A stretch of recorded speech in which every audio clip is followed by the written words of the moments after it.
सभी मित्रों को नमस्कार। प्रयाग शुक्ल जी पर केंद्रित एकाग्र की इस नई कड़ी में आप सभी का हार्दिक स्वागत है। मित्रों, आज हमारे साथ बेहद संवेदनशील शब्दकार पूनम अरोड़ा जी उपस्थित हैं। आप सभी की ओर से मैं उनका हार्दिक स्वागत करता नमस्ते अर्पण जी और सभी को नमस्ते जो यहाँ उपस्थित है या होने वाले हैं। अभी इस प्रोग्राम में शुरुआत है, अभी तो जुड़ेंगे। और प्रयाग जी को भी मैं नमस्ते कहना चाहूँगी इसी मंच से।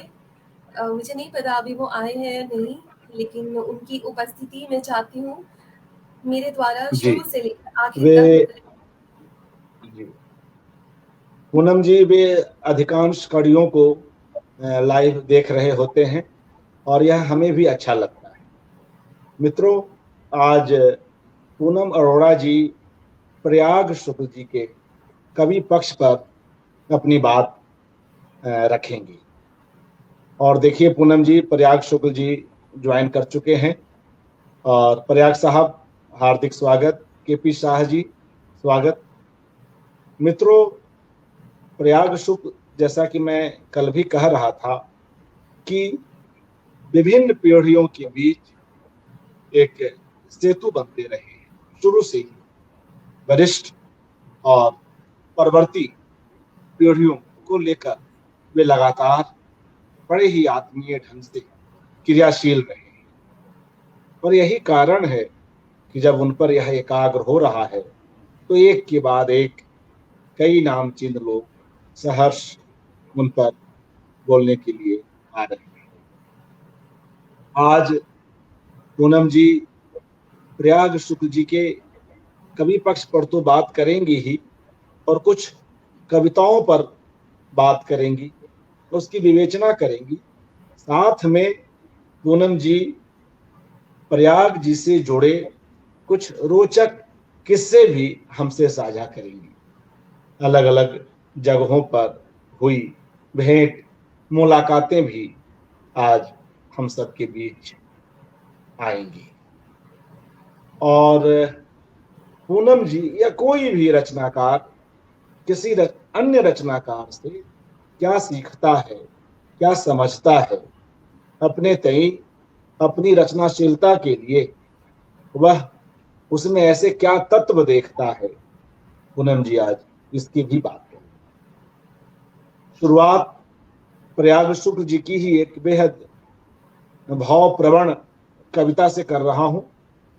बहुत ही बेहतरीन कविता, मनोभावों को समझती, और जितना समझती उतना न समझने के बोध से भरी हुई कविता। कविता का शीर्षक है उसका चेहरा। प्रयाग शुक्ल पढ़ता हूं। उसके चेहरे में बसी है एक पीड़ा। उसके चेहरे में बसी है एक पीड़ा। वह हंसती है तो वह और उभर आती है। कितना कम जानता हूं उसे। नहीं, नहीं, चेहरे को नहीं, उस पीड़ा को जो मेरी भी है। उस पीड़ा को जो मेरी भी है। तो देखिए, ऐसी कई कविताएं हैं प्रयाग शुक्ल जी के यहाँ, जहां इस तरह का हमभाव, इस तरह की हमजोली को प्रकट करती हुई सुख दुख के तमाम रंग हैं और एक दूसरे को निकट से जानने समझने की कोशिश है। तो आइए मित्रों, हम पूनम जी को आमंत्रित करते हैं और उनसे उनका सुनते हैं। जी, स्वागत। पूनम जी। जी पूनम जी, जी जी मैं सुन रही हूँ। मैं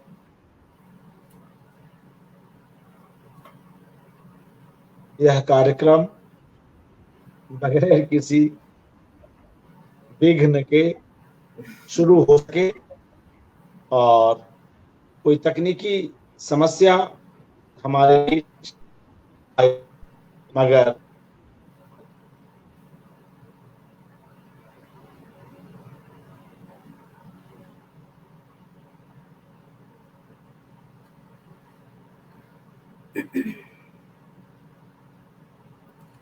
तकनीकी समस्या तो होती ही रहती है प्रोग्राम्स में, और मुझे लगता है अब हम सब इसके यूज्ड टू भी हो गए हैं।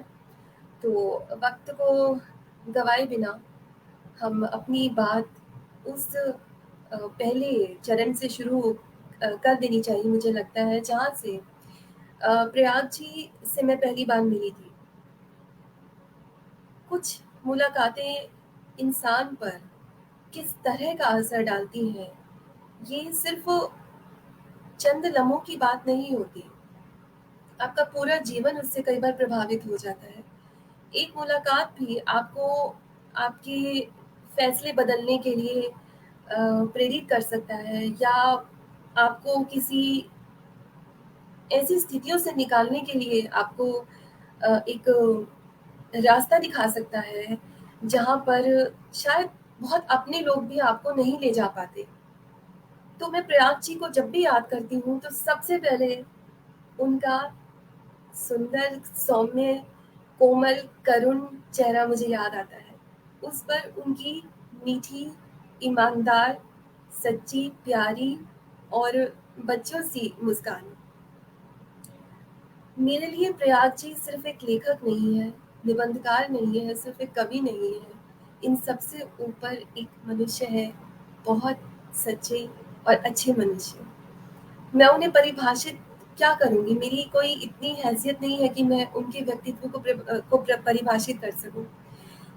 लेकिन जितना मैंने अपनी आँखों से उन्हें देखा है, अपने मन से उन्हें जाना है, उनकी कविताओं में उनको खोजा है, उनके छोटे-छोटे जो बाल साहित्य में उनकी जो निबंध होते हैं, उनमें मैंने उनको उनके सच्चे रूप को पाया है मैंने, वो बाल मन, वो वाक़ई वैसे हैं। यहाँ मैं कुछ इस प्रोग्राम में कुछ मुलाकातें जिनमें पहली मुलाकात बहुत दिलचस्प थी, मैं आप सबको बताना चाहूँगी, क्योंकि हम प्रयाग जी को इस समय सेलिब्रेट कर रहे हैं।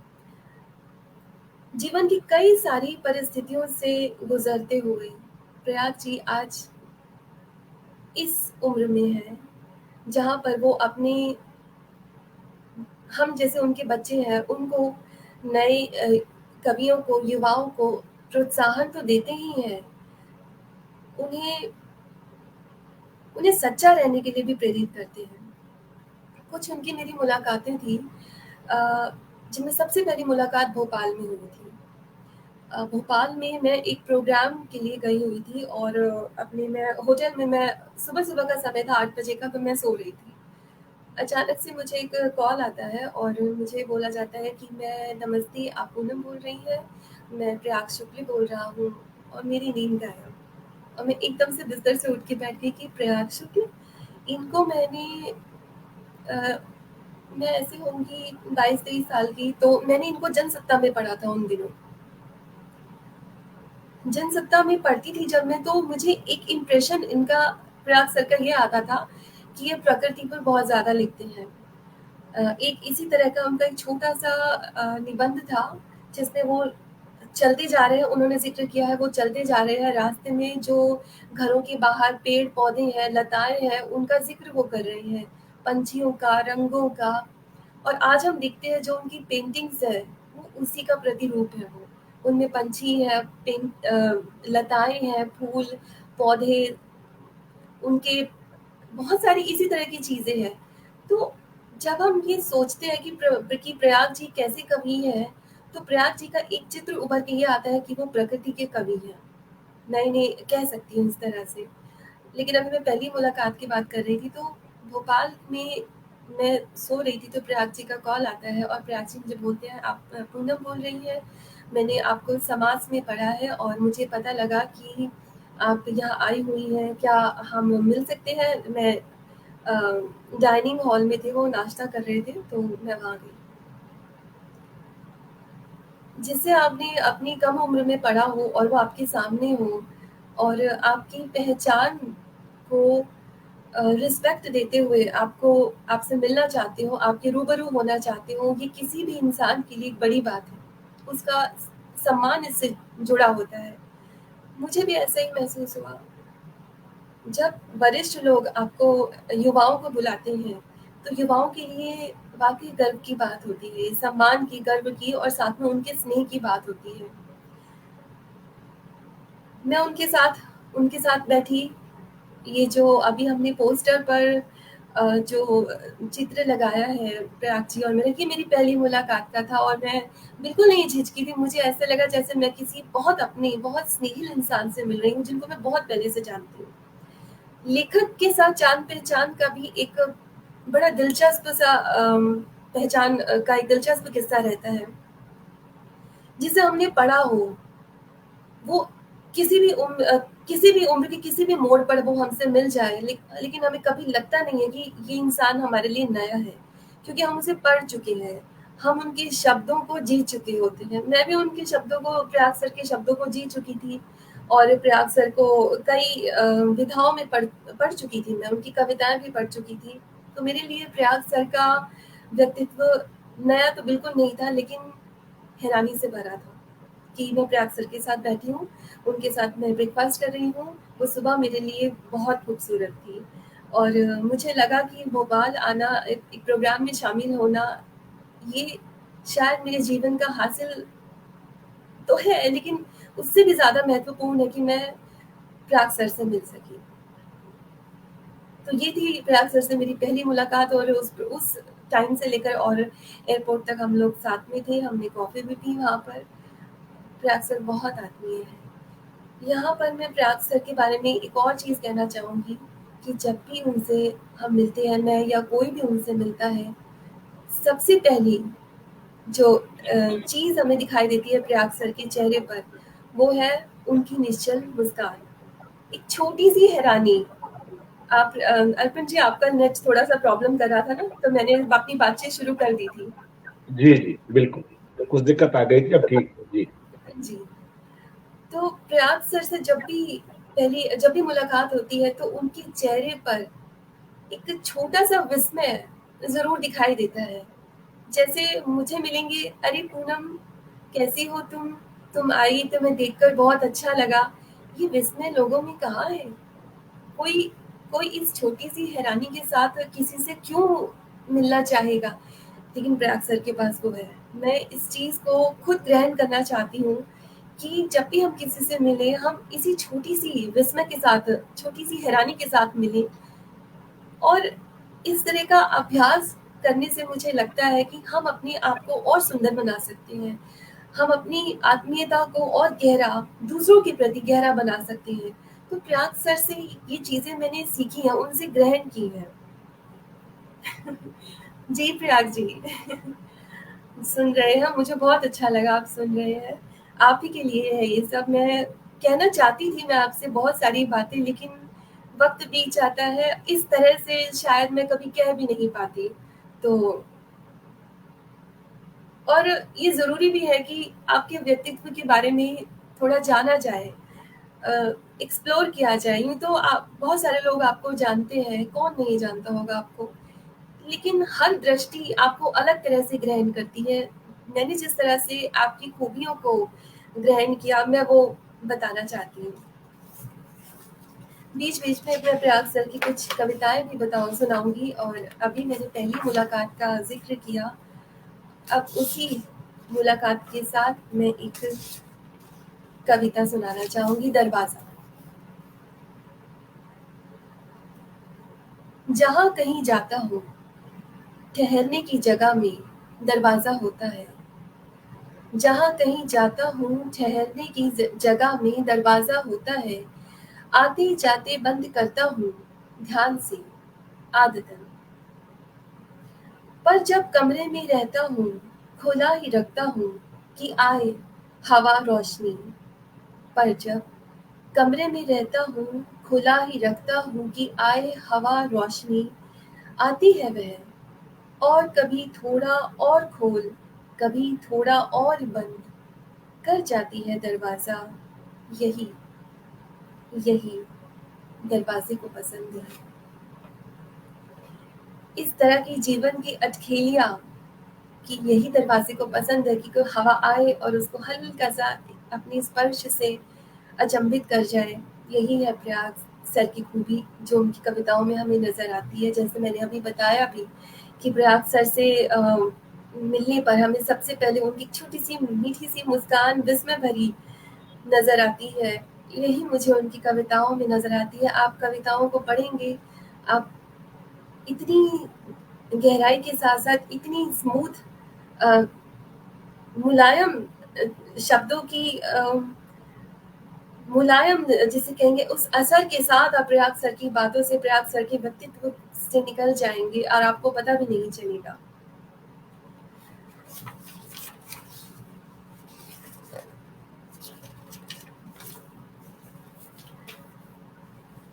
प्रयाग सर से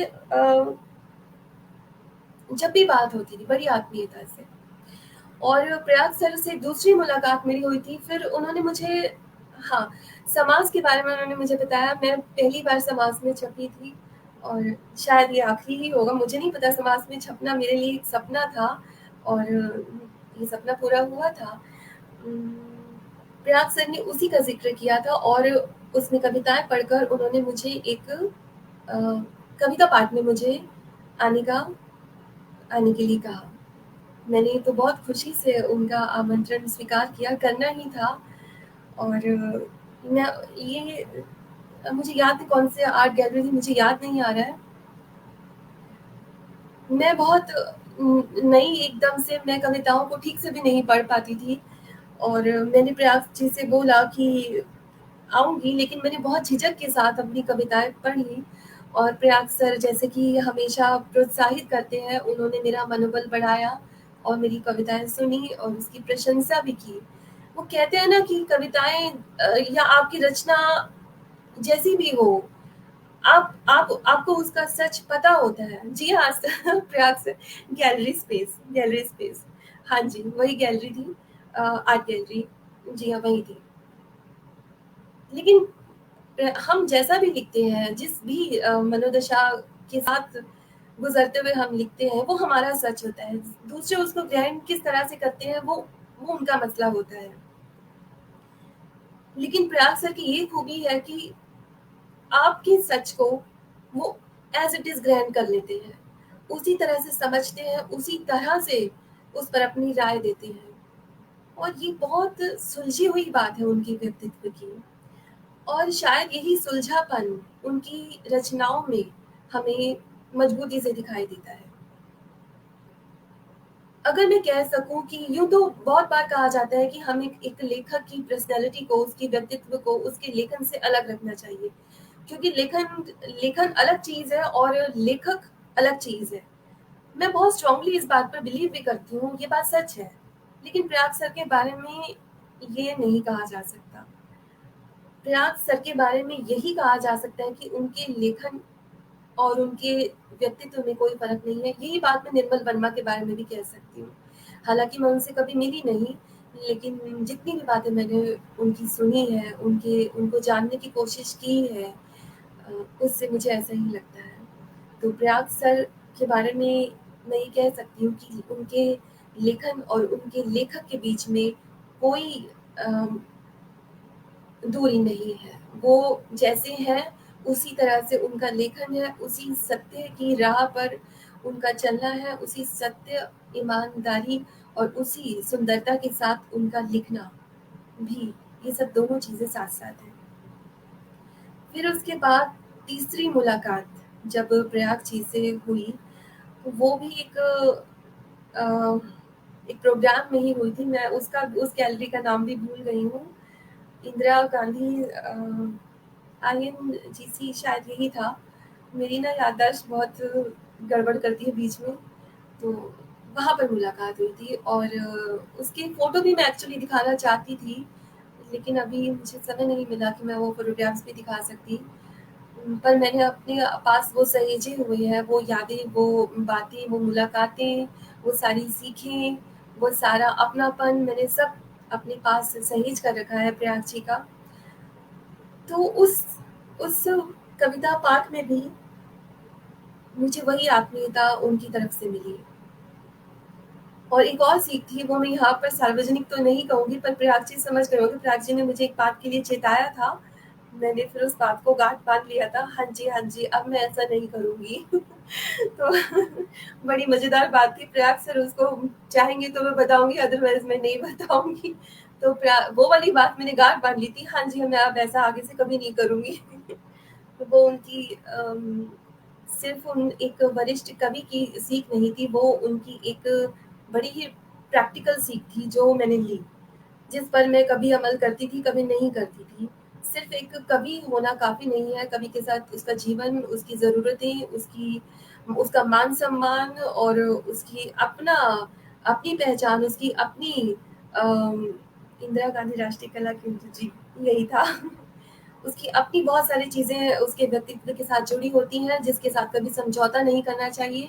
मैं मैं कई चीज़ों को भूल जाती थी, लेकिन प्रयाग सर ने जब मुझे समझाया। अब मुझे ना बहुत शर्म आती है बताते हुए, लेकिन आप कह रहे हो तो मैं बताती हूँ।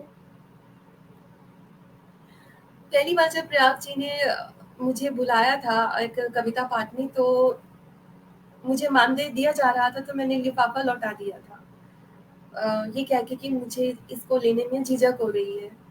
प्रयाग सर ने उस वक्त तो मुझे कुछ नहीं कहा था, हल्का सा उन्होंने मुझे देखा, और कविता पाठ के बाद हम लोग चले गए। और मुझे कोई दिक्कत नहीं थी इसमें, मैंने इस चीज़ को बड़ा लाइटली लिया था, क्योंकि मुझे कभी इस चीज़ का कभी एहसास ही नहीं था कि लिखने पढ़ने के लिए, इन चीज़ों के लिए आपको मानदेय मिलता है। मुझे नहीं एहसास था इस बात का। ऐसा नहीं कि मेरे पास बहुत सारे पैसे हैं या मुझे इनकी ज़रूरत नहीं है या मैं पैसों की कदर नहीं करती। मुझे पता ही नहीं था, मैं अवेयर नहीं थी इन चीज़ों के लिए। तो प्रयाग जी ने मुझे बाद में समझाया कि पूनम, कभी ऐसा मत करना। ये तुम्हारा हक है और तुम्हें इसे लेना चाहिए, ये एक कवि के तौर पर, और ये तुम्हारे सम्मान के लिए ये बहुत ज़रूरी है, इसे कभी मत मना करना। उसके बाद मुझे समझ में आया कि जिस तरह से मैं दुनिया को देख रही हूँ, कला की दुनिया को, या या अपने आप से एक अपना नियम बना रही थी, शायद वो ठीक नहीं था। इससे दूसरों पर असर पड़ सकता था और मेरी वजह से किसी और पर इसका असर पड़े, शायद ये ठीक नहीं। मेरा फैसला सिर्फ मेरा मान लिया जाए, लेकिन मैं एक उदाहरण के तौर पर किसी कोई मुझे रखे कि देखो उसने मानदेय नहीं लिया था, आप लोग लेते हैं, ये बहुत खराब बात होगी। तो प्रयाग जी ने मुझे यहाँ पर ठीक किया, और मुझे लगा कि आज के बाद मुझे ऐसा कभी नहीं करना चाहिए। और जब दूसरी बार जब उन्होंने मुझे बुलाया, जो कि हमारी तीसरी मुलाकात थी, तब उन्होंने मुझे शक से देखा, अब तो ऐसे नहीं करोगी? अलग ले जाके पूछा, मैंने कहा नहीं, नहीं ऐसा नहीं करूँगी। तो जब वो श्योर हो गई कि ये लड़की अब ऐसा नहीं करेगी, तब उन्होंने मुझे लिफाफा पकड़ाया और मैंने चुपचाप रख लिया। तो ये उनकी सीख थी, और मुझे उनकी आत्मीयता और जो उनका सच्चापन था, और जिस तरह से उन्होंने मुझे समझाया, अपनी लिखने की कदर करना सिखाया कि पैसा आपको कदर पूरी तरह से नहीं देगा, लेकिन अपने हक को कभी मना नहीं करना चाहिए। इससे दूसरों की ज़िंदगी पर असर पड़ सकता है, वो मैंने समझा। तो ये कौन समझाता है?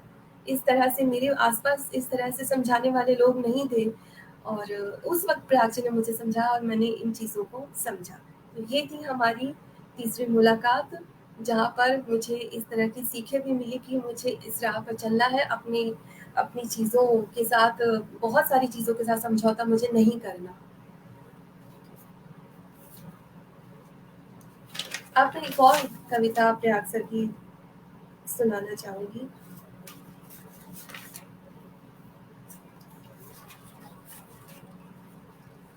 जी, स्वागत। एक दृश्य अपूर्व। दृश्य यह किसी धूप छाही रूह का, दृश्य यह किसी धूप छाही रूह का, दोपहर का, छतरी लिए घर से निकलती स्त्री कोई, खरीदती घर के सामने सब्जी या फिर कुछ और, जाती बाजार मिलने किसी को पड़ोस में, जाने कब से दिख जाता सामने तो करते उस पर क्षण भर तो गौर, स्मृति में रहा जाता, स्मृति में रहा आता, गहराता, संग में उड़ती, कुछ बोलती, चिड़िया भी, कितना अपूर्व। एक दृश्य है, प्रयाग वाह। सर ने इसको बनाकर लिखा है, जिसको मैं पूरी तरह से अमूर्तन भी नहीं कहूँगी। और ये दृश्य को सोचना पड़ रहा है, लेकिन एक साधारण सी दिखने वाली चीज़ में क्या असाधारण है, प्रयाग सर की यही खूबी है। आपको लगेगा आप एक साधारण दृश्य का हिस्सा बन रहे हैं, लेकिन ऐसा नहीं है। उस साधारण जीवन में, साधारण सी चिड़िया में, साधारण सी स्त्री में, साधारण से उसके जाने में, उसकी सब्जी खरीदने में, उसका उसके पड़ोस में जाने में, एक छोटी सी असाधारण चीज चलती रहती है। वो प्रयाग सर ने अपनी कविताओं में कहीं ना कहीं छोटे छोटे अंश में, छोटे छोटे टुकड़ों में, छोटे छोटे कणों में वो छोड़ते हैं। वो जो जो स्वाद होता है, वो जो टेस्ट है प्रयाग सर की कविताओं का, ये है, मुझे ऐसा लगता है।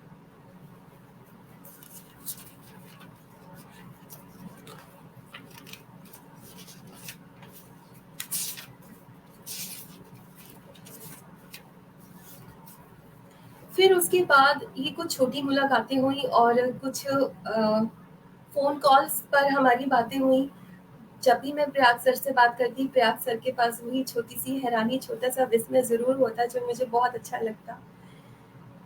उसके बाद मेरी किताब आई कामनाहीन पत्ता, मेरा पहला कविता संग्रह, जो रज़ा फाउंडेशन और वाणी प्रकाशन के साथ प्रकाशित हुआ है।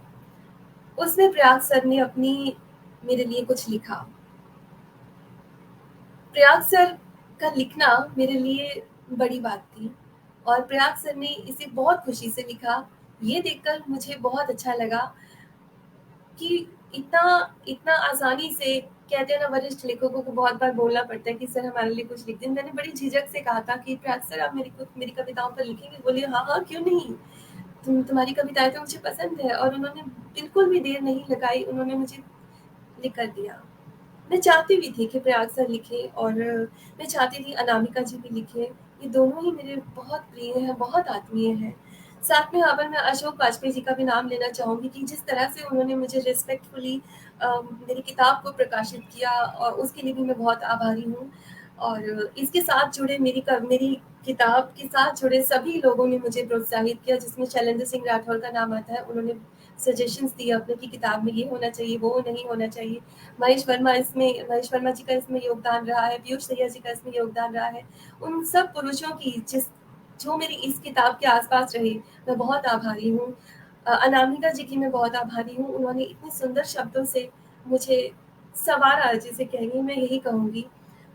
और अभी मैं कहीं देखती हूँ तो अनामिका जी कहीं-कहीं मेरा नाम लिख देती है, तो मुझे बहुत हैरानी होती है, और एक झिझक होती है मुझे कि अनामिका जी मुझे दर्ज कर रही हैं। हम इस लायक हैं या नहीं, मुझे नहीं पता, लेकिन बड़े लोगों के द्वारा दर्ज होना भी मुझे बहुत झिझक से भर देता है।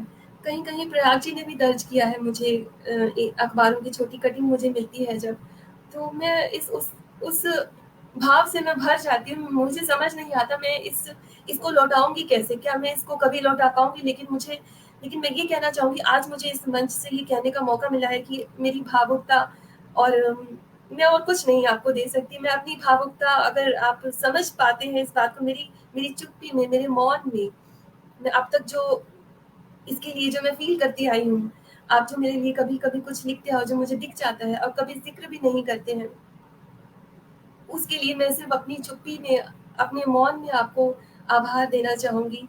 कोई एहसान किसी का भी नहीं है, लेकिन आप दर्ज करते हैं, ये कितनी बड़ी बात है। और इस सार्वजनिक मंच से मुझे ये कहते बिल्कुल भी झिझक नहीं हो रही है कि मैं आपके लिए इस एक मौन से आपको धन्यवाद और आभार देती हूँ, अनामिका जी को भी, आपको भी, प्रयाग सर।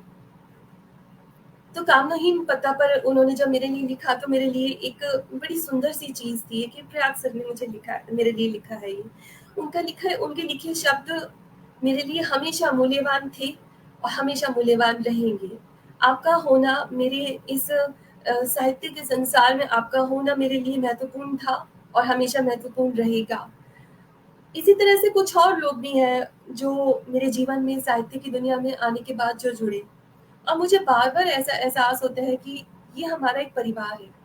हम अपने परिवार से, जहाँ हमारा जन्म हुआ, जहाँ हम पले-बढ़े और हमने अपनी ज़िंदगी का एक बहुत लंबा हिस्सा सुख-दुख में बिताया, उससे अलग एक ये परिवार है जो आपको, आप अंदर से क्या हो, आप आपके भीतर की पीड़ाएँ क्या हैं, आपके भीतर की कामनाएँ क्या हैं, आपके भीतर की सच्चाई या आपके भीतर की कमियाँ क्या हैं, वो हमारा साहित्य का संसार हमें आके बताता है। यहाँ पर मैं कुछ ऐसे लोगों से जुड़ी जो जिन्होंने बहुत, हाँ, देखिए परिस्थितियाँ सबके जीवन में आती हैं, अच्छी, बुरी, सुख-दुःख, बहुत सारी परिस्थितियाँ आती हैं। यकीनन हर इंसान गुज़रता है और यकीनन मैं भी गुज़री हूँ इन चीज़ों से।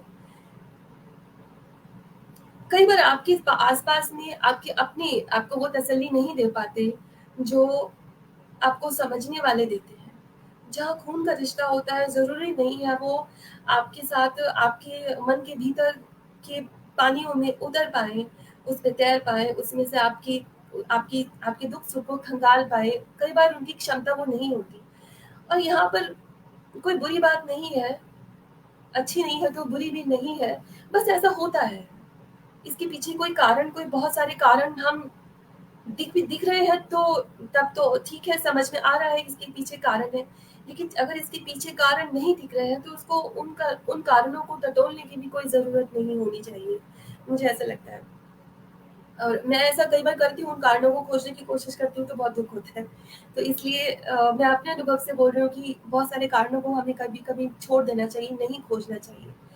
तो यहाँ अपने एक अलग परिवार से अलग जो मुझे एक परिवार मिला, वो उनमें उनमें प्रयाग सर भी हैं। जब भी मैं कुछ मन खराब हुआ या कुछ अप्स एंड डाउन से गुज़र रही होती हूँ, कभी उनको मैंने वन्स इन अ व्हाइल, मैं डिस्टर्ब करना भी ठीक नहीं समझती लेखकों को, उनका अपना एक संसार होता है। मैं कभी भी उनसे बात करूँगी कि आज ये चीज़ इस तरह से है या इन चीज़ों से मैं गुज़र रही हूँ, तो उनके पास हमेशा उनके पास हमेशा एक चीज़ होती थी कि पूनम, जीवन में ये सब चलता रहता है, ये भी आएगा, वो भी आएगा, पर तुम कभी मत रुकना, अपना काम करती रहना। इसी तरह की सीख मुझे अशोक वाजपेयी ने भी दी कि सब कुछ होता है जीवन में, सब कुछ चलता रहेगा, लेकिन तुम कभी मत रुकना। और इसी तरह की सीख मुझे अनामिका जी ने भी दी, बेटा कभी मत रुकना, अपना काम करती रहना। और इसी तरह की सीख मेरे 2-3 उँगलियों पे गिने हुए मेरे दोस्त हैं, उन लोगों ने भी दी। सुनते हैं वो मुझे, जब भी कुछ मन में चलता है, मैं उनकी भी आभारी हूँ कि मुझे कम से कम सुनने वाले तो हैं। वो मुझे सुनते हैं, अपनी राय देते हैं और मैं बस छोटे-छोटे टुकड़ों में आगे चलती जाती हूँ। उनमें मैं अनुराग भक्त का भी नाम लेना चाहूँगी। एक पॉइंट पर उन्होंने भी मुझे मेरी ज़िंदगी को गति दी। पर यहाँ हम सिर्फ़ अभी प्रयाग जी की बात कर रहे हैं, तो मुझे प्रयाग जी पर फ़ोकस करना है। तो प्रयाग जी, मैं आपकी बहुत तारीफ़ करना चाहती हूँ, बहुत ज़्यादा आपके गुणों को दिखाना चाहती हूँ, लेकिन शायद मैं असमर्थ होंगी, मैं नहीं बता पाऊँगी क्योंकि आप हैं, आप एक इंसान हैं, आप एक पूरी पर्सनैलिटी हैं। मैं शायद मेरे पास वो शब्द नहीं है, मैं उन शब्दों को भी नहीं खोज पाऊँगी, शब्द लिखने वाले लोग भी कई बार असमर्थ होते हैं कि हम पूरी तरह से शायद हम आपको नहीं बता सकते कि आपका व्यक्तित्व ने हमारे ऊपर क्या असर डाला है या आपका व्यक्तित्व कितना सौम्य है। उस सौम्यता को सिर्फ़ मैं महसूस कर सकती हूँ, महसूस करती आई हूँ, शायद ही मैं उसको ठीक से बता पाऊँगी। आप मेरी विनम्रता को शायद समझ पा रहे होंगे कि उम, नहीं बता सकती मैं, आपकी विनम्रता बहुत शालीन है। उस शालीनता को भी लेना उतनी ही इंटेंसिटी पर, उसी लेवल पर गहरा होना, सघन होना बहुत ज़रूरी है। और पता नहीं कितना लंबा सफ़र आपने इस इस यात्रा में लगाया होगा कि आपने इस शांति को, इस मौन को, इस सौम्यता को पाया होगा। वक़्त तो लगता है, कोई भी चीज़ इस तरह से नहीं आती और आप हैं भी आप ऐसे। आप, ईश्वर का आप पर ये अनुकंपा है कि आप इस तरह से हैं और आप दूसरों को दे भी पाते हैं वो। सबसे बड़ी बात यही है कि एक खाली पात्र होता है, वो अपने आप को ढाल लेता है। आप इतने भरे-पूरे पात्र हैं कि आप दे देते हैं, आप लुटा देते हैं अपनी अच्छाइयाँ और मैं उनमें से ग्रहण कर लेती हूँ। अभी मैं बहुत भावुक हो रही हूँ। भावुकता मेरा गुण भी हो सकता है, अवगुण भी हो सकता है, पर मुझे इससे कोई खास फ़र्क पड़ता नहीं है। मुझे भावुक होना अच्छा लगता है और मैं भावुक होती हूँ। इस जगह पर मुझे एक और कविता प्रयाग सर की याद आ रही है। मुझे लगता है बिल्कुल सही जगह है, इस कविता को हम रख सकते हैं। तुम मत घटाना, तुम घटाना मत अपना प्रेम, तुम घटाना मत अपना प्रेम, तब भी नहीं जब लोग करने लगे उनका हिसाब। ठगा हुआ पाओ अपने को अकेला एक दिन, तब भी नहीं। ठगा हुआ पाओ अपने को अकेला एक दिन, तब भी नहीं। मत घटाना अपना प्रेम, बंद कर लेगी तुमसे बोलना, नहीं तो धरती यह, चिड़िया यह, घास यह मुंह फेर लेगा आसमान। नहीं, तुम घटाना नहीं अपना प्रेम। ऐसी कविताएं लिखने वाले कहाँ जीवन में कभी कोई हार महसूस करते हैं। प्रयाग सर भी पिछले 2 साल से कुछ दुर्भाग्यपूर्ण स्थितियों से गुजरे हैं। उनके लिए भी दुख होता है मुझे, लेकिन जब भी मैं उनको देखती हूँ, उनकी कोई तस्वीर सुंदर सी या जिसमें वो खड़े हैं कहीं आराम से प्रकृति में, कहीं घूम रहे हैं, किसी फूल को देख रहे हैं, पेंटिंग बना रहे हैं, तो मुझे थोड़ी तसल्ली होती है कि ठीक है, सब ठीक है। अपनों को इस इस जगह पर देखना कि तकलीफों से गुजरते हुए भी वो बहुत मजबूती से खड़े हैं अपनी जगह पर, ये हिम्मत भी देता है और कहीं ना कहीं तसल्ली भी देता है। हम देखिए क्या कर सकते हैं, हम एक दूसरे के लिए यही कर सकते हैं कि हम हाथ पकड़ सकते हैं उनका, उनको उनको कभी कोई कमी नहीं महसूस हो। आंतरिक तौर पर हम उस जगह पर हाथ रख सकते हैं कि हम यहाँ हैं आपके साथ, आप अकेले नहीं हैं। आप एक आवाज देंगे, हम आपके साथ खड़े होंगे, हम आपके लिए खड़े होंगे। ये मैं देना चाहती हूँ प्रयाग जी को, ये विश्वास कि वो हमेशा विश्वास रखें। जीवन किसका कितना है ये कोई नहीं जानता, लेकिन फिर भी हम आंतरिक रूप से प्रयाग सर के साथ हैं। ये प्रयाग सर को मैं विश्वास दिलाना चाहती हूँ। हमेशा खुश रहे वो, हमेशा जिस तरह से वो रह रहे हैं कि सब कुछ चलता रहता है, the show must go on, इसी भावना के साथ वो चलते रहे। शायद सबको चलना चाहिए, रुकना जीवन का नाम है ही नहीं। हम आदी होते हैं इस चीज को, हमें पता होता है ये सच्चाई एक यूनिवर्सल ट्रुथ है, सबने आना है, सब आएंगे तो जाएंगे ही, बहुत सारी परिस्थितियों से गुजरेंगे, लेकिन हम इस चीज को बार बार भूलते हैं कि हर रात होती है तो मेरे एक दोस्त है वो हमेशा ये कहते हैं, सो जाओ, अगला जब दिन होगा तो नया चैप्टर खुलेगा, वो सॉरी, वो एक अलग दुनिया में लेके जाएगा, उसके बारे में कल सोचना।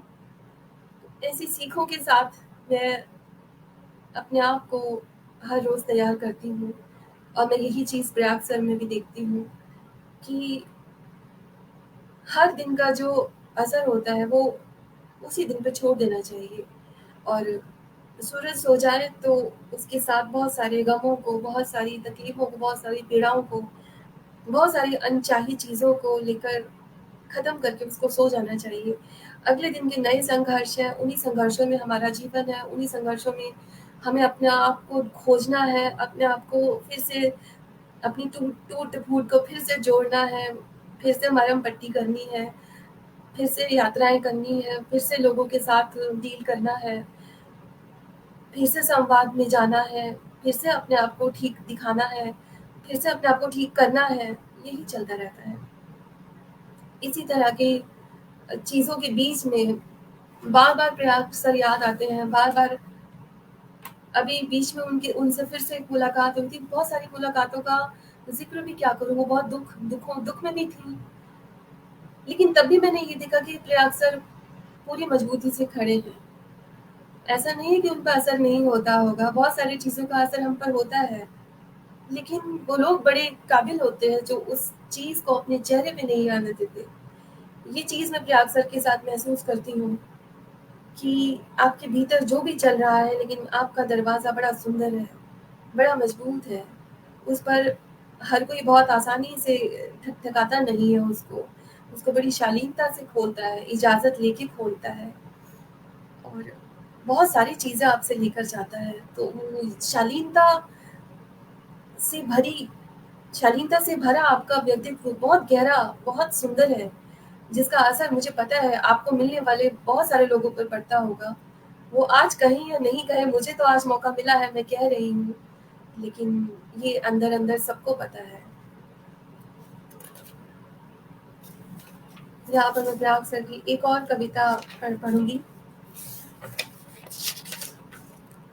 पलाश के फूल। पलाश के वे लाल लाल, बहुत लाल फूल, दहकते प्लेटफॉर्म के एक छोर पर, डिब्बे से थोड़ा सा आगे, एक दोपहर की गर्मियों की बिल्कुल शुरुआत की आती याद, जाने किस बात की, गया नहीं उन्हें भूल, फूल पलाश के लाल लाल फूल। तो प्रयाग सर, जिस तरह से मैं कह रही थी कि प्रकृति के कवि माने जाते हैं, अभी आपने 4-5 कविताएं मैंने पढ़ी हैं, उससे आपको सभी को पता ही है क्या, लेकिन मैं चुन के लाई हूँ ये चीजें, ये कविताएं, कि मैं दिखा सकूं कि प्रयाग सर की छोटी छोटी चीजें, प्रकृति से जुड़ी, पंछियों से जुड़ी, रंगों से जुड़ी चीजें कितनी सुंदर है, कितनी सुहानी है, मन को सुहाती है।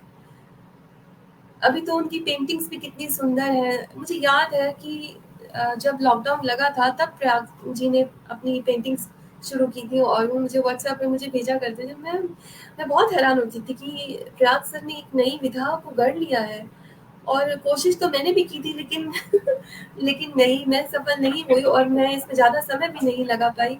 लेकिन प्रयाग सर की पेंटिंग्स को देख के मुझे बार-बार यही लगता है कि प्रयाग सर की अपनी एक शैली उन्होंने डेवलप कर ली है, और अपनी शैली डेवलप करना एक बड़ी बात है।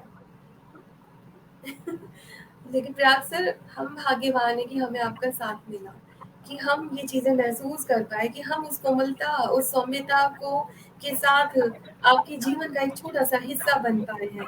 ये हमारे लिए सौभाग्य की बात है। प्रयाग सर, आप तो स्नेह से, प्यार से भरे हैं ही। हम आपके जैसे हो रहे हैं, थोड़ा-सा भी हो रहे हैं, ये हमारे लिए सौभाग्य की बात है। मैं बार-बार बोल रही हूँ कि प्रयाग सर की अच्छाइयाँ याद करके मैं बार-बार भावुक हो रही हूँ, लेकिन मुझे इसमें भी कोई झिझक नहीं है। भावुकता मेरा गुण या अवगुण हो सकता है, लेकिन मुझे अच्छा लगता है। एक और कविता मैं यहाँ पर प्रयाग सर की सुनाना चाहूँगी। यही दिन-रात के संघर्षों, जीवन, अ, दुनियावी बातों को लेकर ये कविता है। बिस्तर। रात आती है, बिछ जाता है बिस्तर। बिस्तर रहता है और उसका भरोसा, लौटूंगा, लेटूंगा, फैलाकर पैर, पार कर फिर एक दिन। घट जाती है एक दिन में कितनी ही चीजें, यह जो मैं पड़ा हूँ बिस्तर पर, न जाने कितने दिनों का पुलिंदा, क्या साबुन। उठ कर बैठ जाता हूँ, फिर देर तक नहीं आती नींद। तो यही मैं कहना चाह रही थी कि जीवन जीवन की छोटी छोटी, जिनका मोल शायद एक कवि ही जान सकता है, वो इन कविताओं में है। बहुत ऐसा, बहुत सजावटी, बहुत फैंसी या बहुत इस तरह की कविताएं नहीं है। सरल मन की कविताएं हैं, जिनमें बच्चों के लिए भी बहुत सारी चीजें उन्होंने लिखी है। कितनी कोमलता से वो उन तक पहुंच जाती है। कितनी सुंदर बात है ये प्रयाग सर के बारे में। ये कविता पढ़कर, ये क्या हमारे जीवन में रोज घटता नहीं है? इसी तरह के घटाव, बढ़ाव, जुड़ाव हमारे जीवन में रोज आते हैं, कि हम सुबह के थके हुए, सुबह के संघर्षों में डूबे हुए रात को आते हैं। वो बिस्तर हमें कैसे ले लेता है अपने आगोश में और हमें अगले दिन के लिए फिर तैयार करता है। ऐसी छोटी-छोटी जीवन से चुनी हुई चीज़ें निकालना, उन पर अपने शब्द रखना, अपनी उँगलियाँ रखना, उन पर अपने जज़्बात रखना, उन्हें भावुकता से लिखना प्रयाग सर की खूबी है, और कितनी अंदर तक ही छूती है ये। तो प्रयाग सर इतने सौम्य हैं, जैसे कहें कि सौम्य चेहरा ही नहीं उनका, सौम्य मुस्कान ही नहीं उनकी, सौम्य विस्मय ही नहीं उनका, सौम्य लेखन भी है, जिसमें कुछ सोचना ही नहीं पड़ता। वो आपको तैरने के लिए इतना शांत पानी देता है कि आत्मा भी तैरने लगती है। इस तरह के हैं हमारे प्रयाग सर। और प्रयाग सर के आसपास में मैंने देखा है बहुत सारे लोग, युवा लोग उनको बहुत चाहते हैं। बाल कीर्ति का नाम मैं यहाँ पर लेना चाहूंगी। बाल कीर्ति भी एक गिलहरी ही है, इधर फुदकती है उधर फुदकती है, किसे नहीं चाहती वो। हर इंसान के साथ वो अपना स्नेह अपना प्यार रखती है। अभी यहाँ भी मुझे दिखी है, उसके कुछ कमेंट्स मुझे दिखे हैं। प्रयाग सर के साथ मुझे अक्सर दिखाई देती है वो, सुख में दुख में वो शामिल होती है, उनकी कलाओं में शामिल होती है, उनकी कलाओं पर बोलती है, कोशिश करती है, समझ उसकी बहुत गहरी है। तो प्रयाग सर के साथ रहने वाले लोग उन्हीं के जैसे हैं, उन्हीं के मन जैसे तरल, उसी तरलता को रखने वाले हैं। और भी बहुत सारे लोग मुझे याद आ रहे हैं, बहुत सारे नाम है। ये भी एक सुमित शायद एक लड़का है जिसको प्रयाग सर ने खोजा था, उसकी कविताएं पढ़कर उन कांटेक्ट किया था। सुमित की कविताएं भी बहुत अच्छी हैं। तो ये सब कैसे मुझे भी प्रयाग सर ने ही बहुत जगह पर बुलाया और मेरा कविता पाठ हुआ। तो ये सब क्यों होता है? हम एक जैसे मन के हैं, हम एक दूसरे को समझते हैं, या हम एक दूसरे की कविताओं को रिस्पेक्ट करते हैं, उस भाव दशा को अपने साथ रखने में गर्व महसूस करते हैं। ये चीज़ें तभी हो पाती हैं जब हमारा तल बराबर होता है, या हम उस तल के ऊपर नीचे भी होते हैं लेकिन हम उसको बराबर रखने की कोशिश करते हैं। प्रयाग सर के साथ ईगो वाली कोई प्रॉब्लम नहीं है। कभी उनको गुस्सा आए या उन्होंने किसी से तल्खी की हो, मैंने कभी सुना नहीं है, कभी देखा नहीं है। और इतना सौम्य, इतना शांत व्यक्तित्व, इतना उम्मीदों से भरा व्यक्तित्व, इतना विश्वास से भरा व्यक्तित्व है उनका कि कभी कहीं लगता ही नहीं है उनके मन में किसी के प्रति कोई क्रोध होगा। जाने दो, सब जाने दो, अपना चलते रहो पूनम, चलते रहो।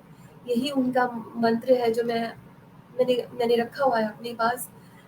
उसे याद करती हूँ, उस पर काम करती हूँ, उसे अपने जीवन में अपनाने की कोशिश करती हूँ। बहुत आसानी से ये चीज़ें अपनाने के लिए मैं बोल दूँ कि हाँ, मैंने बहुत सारी चीज़ें अपना ली है, इतना आसान भी नहीं होता। अपनाने की कोशिश पर करनी चाहिए, जैसे मैं करती हूँ। कितनी सफल होती हूँ मुझे नहीं पता, लेकिन उन उन चीज़ों को मैं अपनाने की कोशिश करती हूँ। और मुझे लगता है कि प्रयाग सर के साथ जो भी उनके आसपास के लोग हैं, सभी उसी सौम्यता में डूबे हैं, उसी सौम्यता में भीगे हुए हैं, उसी सौम्यता की बारिश, उनकी छींटें उनके ऊपर हैं, जिस सौम्यता से भरे हुए प्रयाग सर हैं। कुछ छींटें तो आती हैं हम पर, हम उन्हीं छींटों से हम लोग तरबतर हैं। तो अब प्रयाग सर, अब मैं और क्या कहूँ, मुझे समझ नहीं आ रहा है। और यहाँ पर बहुत सारे कमेंट्स भी आ रहे हैं, मुझे प्रयाग सर लगातार सुन रहे हैं। ये भी मेरे लिए सौभाग्य की बात है। मैं सिर्फ तारीफ नहीं कर रही हूँ, मैं एक सच बयां कर रही हूँ कि ये एक कवि का सच है, ये एक इंसान का सच है, ये एक सुंदर अच्छे मनुष्य का सच है जिसको मैं यहाँ बयां कर रही हूँ। एक कविता भी मैंने उनकी रिकॉर्ड की थी कुछ दिन पहले। मैं उस कविता को फिर से यहाँ पर साझा करना चाहूंगी आप सबके साथ। उसने उसके स्पर्श का अनुमान लगाना चाहा, उसने उसके स्पर्श का अनुमान लगाना चाहा, लगा कि अनुमान में स्पर्श का गुण आ रहा है। उसने अनुमान लगाया अग्नि, वह थोड़ा जल गया। उसने अनुमान लगाया जल, वह थोड़ा भीग कर डूब गया। उसने धूप का अनुमान लगाया और उसने छुआ कि सूर्य को ढके हुए बादल हट गए हैं।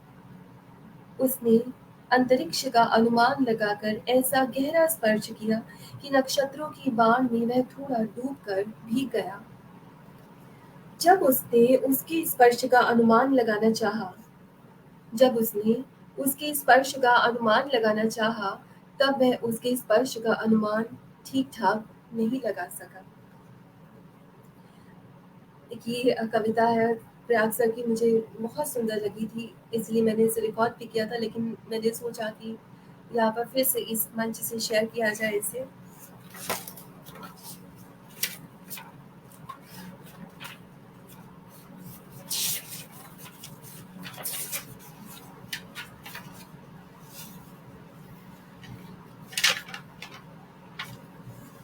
प्रयाग सर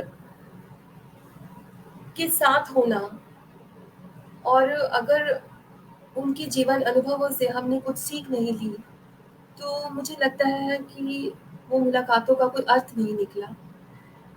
लेकिन मैंने उन मुलाकातों में से अर्थ निकाला है। ऐसा बिल्कुल भी नहीं है कि मैंने उन मुलाकातों में से कोई अर्थ नहीं निकाला, उनको बड़े मायनों में समझने की कोशिश भी की है। सबसे पहली सीख जो मुझे उनसे मिली वो है शांति। हमेशा उनका उनका व्यक्तित्व इतना शांत है, किसी भी चीज़ को, किसी भी बात को गौर से सुनना, उसके बाद उस पर रिएक्ट करना, ये प्रयाग जी से मुझे सीख मिली है। हम कई बार विचलित होते हैं, कई बार अपने आप को बातों में दोहराते हैं, लेकिन प्रयाग सर से मुझे ये कभी नहीं मिला कि कहीं बातों का दोहराव है या कहीं वो विचलित होते हैं। तो सबसे पहली सीख जो मैं उनसे लेती हूँ वो है उनकी शांति। दूसरा, उनसे जो मुझे सीख मिली है वो है लगातार काम करने की सीख, कि कुछ भी हो जीवन में आपको रुकना नहीं है। आप जो काम कर रही हो वो आप करते रहिए, आप लिखते हो आप लिखते रहिए। जहाँ आप रुके वहाँ वो नकारात्मकता, वो चीज़ें जो आपको परेशान करती हैं, वो अपनी जगह बना लेती हैं। मैं पहले भी मैंने कहा इस बात को कि हम जानते हैं ये सब चीज़ें हमने बहुत पहले से सुनी हुई हैं, लेकिन हम उसको बार-बार भूल जाते हैं और हम चाहते हैं कि ये चीज़ हमें कोई बार-बार याद दिलाए। प्रयाग सर वो चीज़ मुझे बार-बार याद दिलाते हैं। जब भी मैं उनसे बात करती हूँ या उनसे कुछ साझा करना चाहती हूँ या किसी चीज़ की सलाह मैं उनसे लेना चाहती हूँ, तो उन्होंने हमेशा यही कहा है कि पूनम, रुकना नहीं है, काम करते रहिए, जगहें अपने आप भर जाएँगी। हमेशा चलते रहो, जहाँ पर आपने जिस भी मोड़ पर ये रुक कर सोचना शुरू कर दिया या पिछली बातों के या अनचाही बातों के जवाब ढूँढने की कोशिश की, वो आपको वहीं पर उलझा लेंगे। हम इंसान हैं, हम उलझते हैं, मैं भी उलझती हूँ, लेकिन फिर भी मैं उन चीज़ों को लेकर कोशिश करती हूँ कि मैं निकलूँ। ये चीज़ एक प्रयाग सर से मैंने सीखी है। एक और चीज़ मैंने प्रयाग सर से सीखी है, वो ये है कि सुख-दुःख में कैसे भी हालात हों, उनको समान भाव से लो। ये बहुत मुश्किल प्रैक्टिस है ये। इसे अभ्यास में लाना जीवन में बहुत मुश्किल है, लेकिन प्रयाग सर इसको साधते हैं और पिछले 2 साल में हुई दुर्घटनाओं में मैंने प्रयाग सर को देखा है। वो वो वो बहुत बहुत साधा है उन्होंने अपने जीवन को, बहुत गरिमा से उन्होंने साधा है। मैं एक्सप्रेस भी नहीं कर पा रही हूँ अपनी बातों से कि मैं ऐसी परिस्थितियों में देखकर मैं अपने आप को रोक नहीं पाती हूँ और मैं चाहती हूँ कि किसी भी तरह से मैं या कोई और खराब स्थितियों से निकले।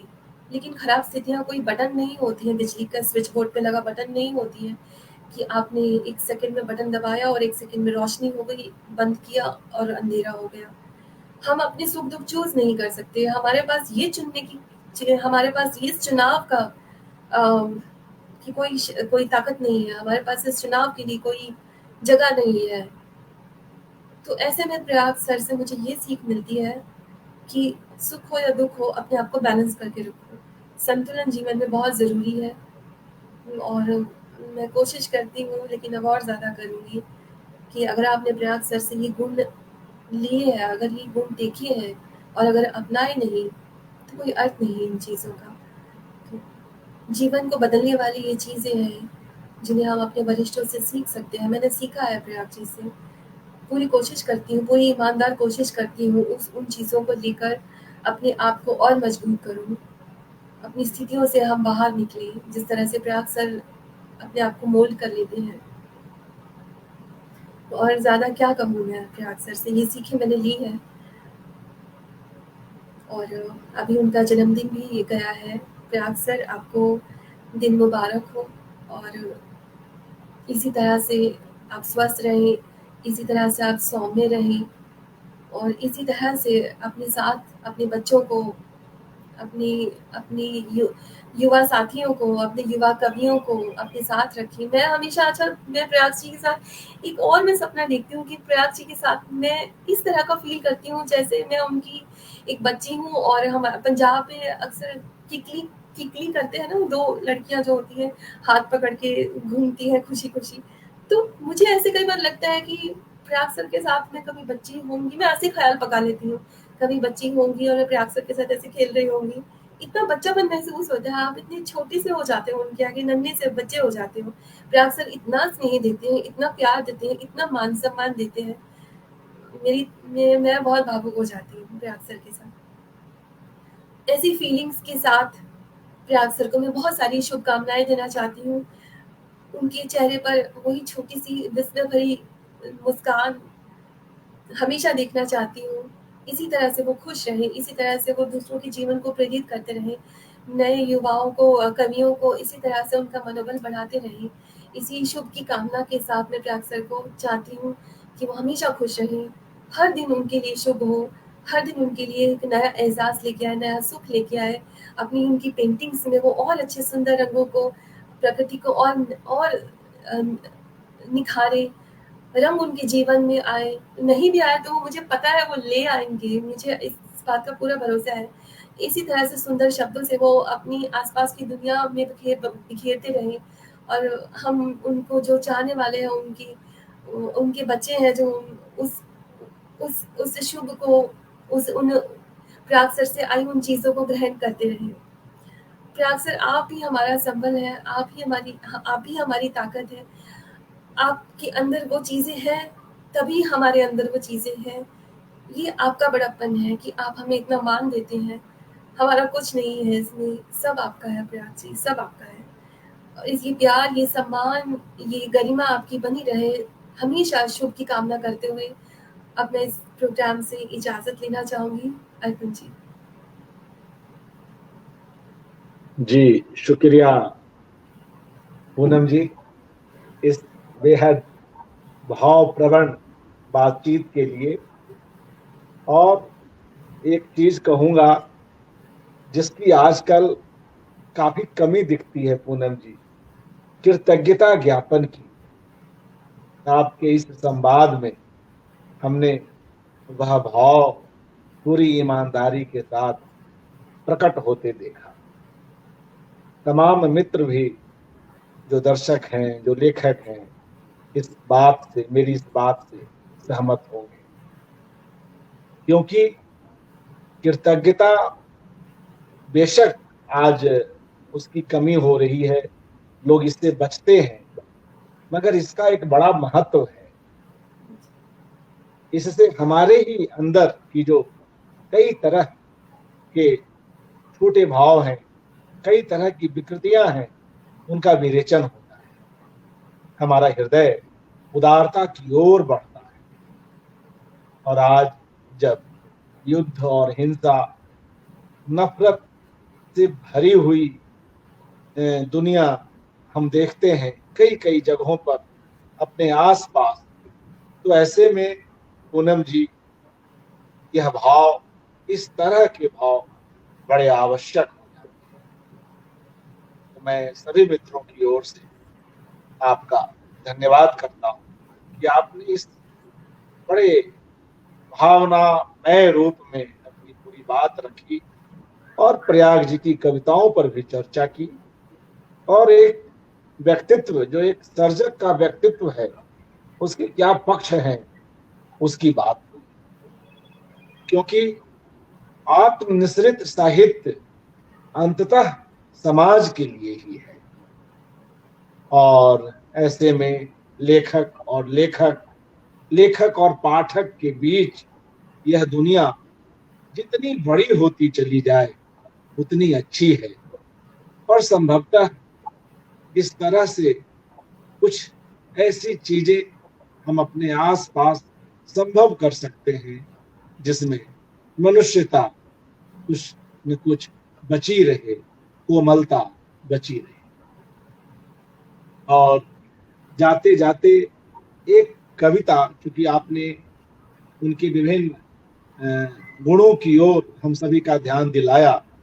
एक बड़ी अच्छी कविता है प्रयाग जी की, जीवन बचाता हूँ, उसे सुन लेते हैं और फिर कार्यक्रम को समाप्त करते हैं। जीवन बचाता हूँ प्रयाग शुक्ल। देखिए, जो बातें आपने की आज पूनम जी, वे बातें स्वयं प्रयाग शुक्ल किस तरह से कर रहे हैं, क्योंकि यह बात प्रयाग जी और पूनम जी की नहीं है, यह बात दो लेखकों की है, यह बात दो अलग अलग पृष्ठभूमि से आए लोगों की है, यह बात दो अलग अलग पीढ़ियों की है।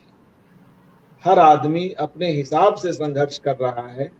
ऐसे में किसी का जरा सा सहयोग भी हमारे लिए कितना अर्थ रखता है, आज आपने इसकी ओर रेखांकित किया। मैं यह कविता पढ़ता हूं, जीवन बचाता हूं। जल को बचाता तो जीवन बचाता हूं, जल को बचाता तो जीवन बचाता हूं, हवा को संवारता निर्मल मैं रखता तो जीवन बचाता। पेड़ फूल पत्ते उगाता मैं, रखता हूं धरती को हरे भरे सपने में, जीवन बचाता हूं। नभ को भी नील तो जीवन बचाता हूं, कंपित लौ अग्नि की रखता संभाल कर जीवन बचाता हूं। इन सब से घिरा और इन्हीं में समाहित मैं। देखिए प्रयाग जी किस तरह की पंक्तियां लिख रहे हैं, कितनी प्यारी। इन सब से घिरा और इन्हीं में समाहित मैं, इनके सम्मोहन में इन्हीं पर सवार मैं, जीवन बचाता हूं, जीवन बचाता हूं। बहुत बहुत शुक्रिया पूनम जी, आपने समय निकाला और यह बातचीत संभव हो सकी। तमाम मित्रों का जो इस कार्यक्रम को देख रहे हैं, धन्यवाद। और मित्रों, यह एकाग्र जारी है। कल हम एक नई कड़ी में पुनः मिलते हैं और प्रयाग जी के कुछ अन्य पक्षों पर चर्चा करते हैं। बहुत बहुत शुक्रिया। शुभ रात्रि।